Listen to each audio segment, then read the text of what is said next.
సుమన్ టీవీలో మీ personal and business promotions కోసం కింది నెంబర్కి కాంటాక్ట్ చేయండి. కష్టాల్లో ఉన్న వారికి తన వంతు సాయం అందించడానికి ఎప్పుడూ ముందుంటారు పాన్ ఇండియన్ స్టార్ ప్రభాస్. తాజాగా ఆయన మరోసారి తన గొప్ప మనసును చాటుకున్నారు. వరద విపత్తు నుంచి ఉపశమనం కోసం 2 తెలుగు రాష్ట్రాల ప్రభుత్వాలు తీసుకునే చర్యలకు సహాయపడాలని తన వంతుగా ఆంధ్రప్రదేశ్, తెలంగాణ ముఖ్యమంత్రుల సహాయ నిధికి చెరొక ₹1 కోటి విరాళం ఇస్తున్నట్లుగా తెలిపారు.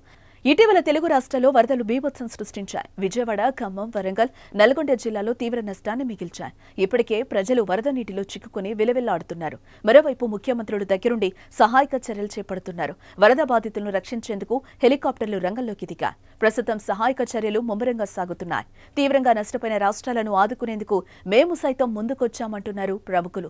సినీ ప్రముఖులు తమ వంతు సాయం చేస్తున్నారు. తాజాగా పాన్ ఇండియన్ స్టార్ ప్రభాస్ తన వంతు సాయం అందించడానికి ముందుకొచ్చారు. ఏపీ, తెలంగాణకు సీఎం సహాయ నిధికి ₹2 కోట్ల విరాళం ఇస్తున్నట్లుగా తెలిపారు. అయితే గతంలోనూ కేరళ రాష్ట్రంలోని వయనాడ్లో జరిగిన భారీ విపత్తుకు తన వంతు సాయంగా ₹2 కోట్ల విరాళం ప్రకటించారు ప్రభాస్.